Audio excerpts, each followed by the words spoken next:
Alors, des perroquets de couture, il en existe des multitudes. Donc, pour l'école, pour tout ce qui est emmanchure, tous les vêtements qui peuvent exister, on se sert souvent des perroquets de couture ou des règles courbes. Ces trois-là sont les trois premiers qui ont vu le jour. C'est ce qu'on avait au moment où moi j'ai passé mes diplômes. Nous n'avions droit qu'à ces trois-là. Donc vous voyez que on était très limité, alors que maintenant il en existe énormément. Donc on verra ces trois-là après. C'est ceux-là qui ont une forme beaucoup plus arrondie, servent aux encolures et aux emmanchures. Et ceux-ci qui sont beaucoup plus longs servent plutôt pour les pantalons, les vestes et éventuellement les arrondis de manteau au cap quand c'est très long. Celui-ci est très utile au niveau des boutons et de l'équerrage du patronage. Et sans oublier la fameuse règle japonaise qui est vraiment un outil indispensable pour tous ceux qui font du patronage. Voilà, ça c'est pour voir un petit peu tout ce qui peut exister. Maintenant, on va passer comment les utiliser. Alors voilà, on va commencer par le pantalon et la jupe. Comme vous avez pu voir, moi je vous ai déjà dessiné une jupe toute faite et un pantalon tout fait. Mais ça aurait été pareil si éventuellement je n'avais pas mes courbes. Donc mes courbes, si j'ai besoin, je vais juste les marquer avec juste quelques points à la main pour faire ma courbe entre ma taille et mes hanches. Et ensuite, je vais chercher avec mon perroquet l'arrondi qui va me convenir. Alors, je fais des marquages, moi, sur mes perroquets. Après, je les enlève, je les nettoie, l'Ajax vitre et ça part.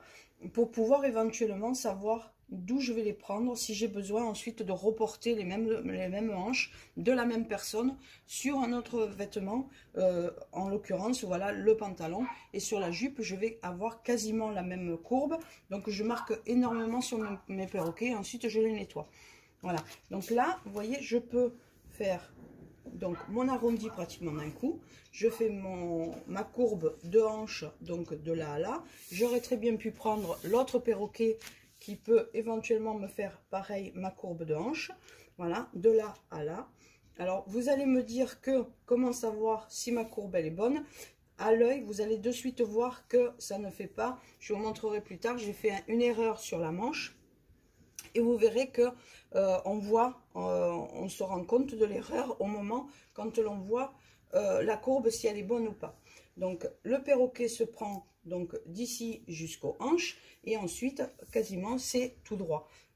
Pareil pour la jupe. Donc on va prendre les hanches de la taille aux hanches et ensuite on va bouger le perroquet, c'est-à-dire que on va prendre le perroquet et on va partir des hanches ou même de plus haut.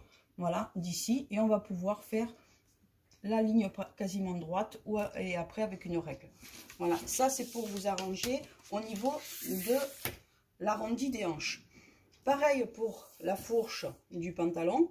La fourche du pantalon, là, je vais utiliser un perroquet un peu plus prononcé.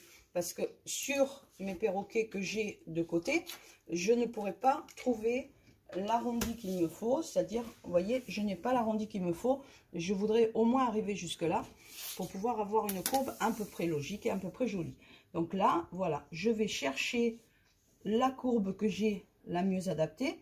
Donc là, je vais arriver sur le point que j'ai dessiné quand j'ai fait mon patron, c'est-à-dire mon point ici de hanche, et je vais faire mon premier arrondi et ensuite rechercher le deuxième arrondi qui va de là à là.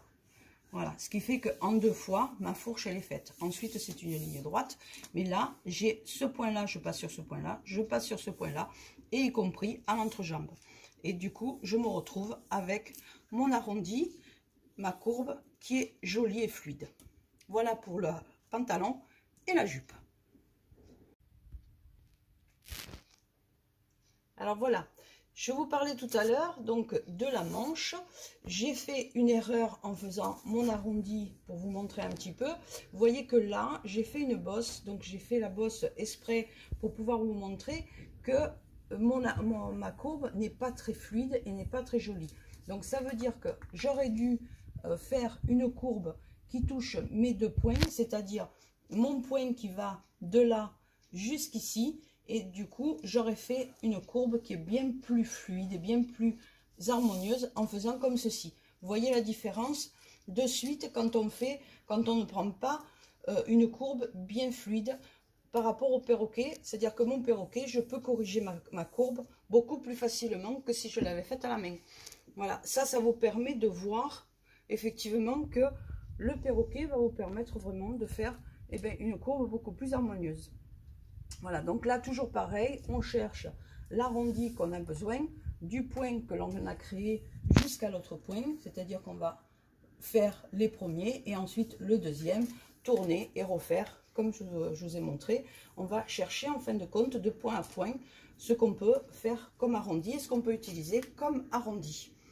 Celui-ci, donc pour le corsage, donc l'emmanchure et l'encolure, c'est vraiment significatif puisque là, vous voyez, je fais des points uniquement montés à la main pour faire mon arrondi et ensuite je vais chercher mon arrondi qui correspond le plus adéquat à mon emmanchure. Donc je vais faire mon arrondi d'emmanchure, je prends du point de carrure jusqu'à le point de la poitrine, du dessous de poitrine, et ensuite ici je remonte jusqu'en haut.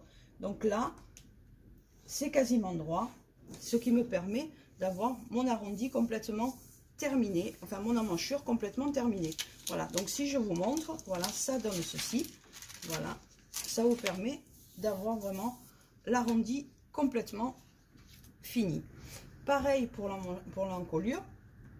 On va chercher, on a ce point là normalement quand on fait le patronage et ce point-ci, et on a aussi ce point-ci, c'est-à-dire le point de hauteur de l'encolure.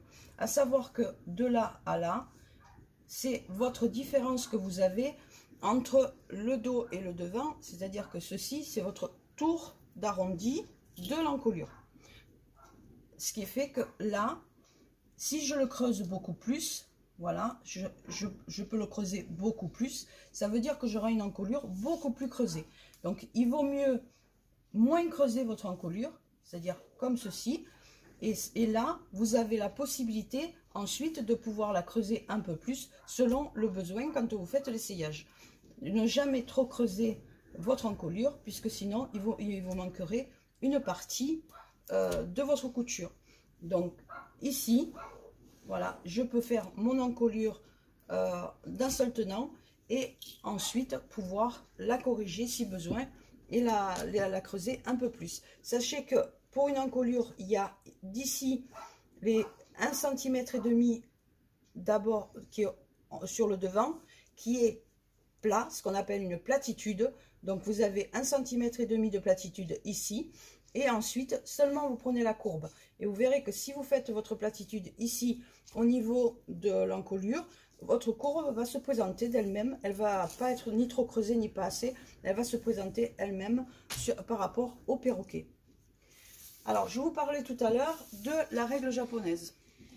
La règle japonaise, quand on fait un patronage, vous avez une ligne droite. Ça, il n'y a aucun problème. C'est comme toute règle, on peut faire une ligne droite. Mais vous pouvez aussi faire vos angles droits et vos parallèles. C'est-à-dire que là, si j'ai envie de faire une valeur de couture sans avoir besoin de la mesurer, donc ma valeur de couture, elle sera faite par rapport à ma parallèle. Donc, je l'ai ici. Tous les 5 mm, elle est notée. Si j'ai besoin de faire un angle droit sur cette parallèle, je peux faire un angle droit. Il suffit que ma ligne suive ma parallèle que j'ai fait tout à l'heure. C'est-à-dire que je vais suivre ici une ligne. En suivant le trait de ma règle, je trace ensuite mon angle droit et je peux de suite le vérifier si mon angle droit est bon ou pas avec mon équerre qui est directement sur ma règle. Du coup, je ne travaille pratiquement plus qu'avec ma règle japonaise. Voilà, j'espère que mon explication vous a plu, vous a convenu, vous a aidé. Et si besoin, eh bien, retrouvez-nous sur le groupe et je vous expliquerai. Si vous rencontrez des difficultés, je vous expliquerai en détail chaque produit.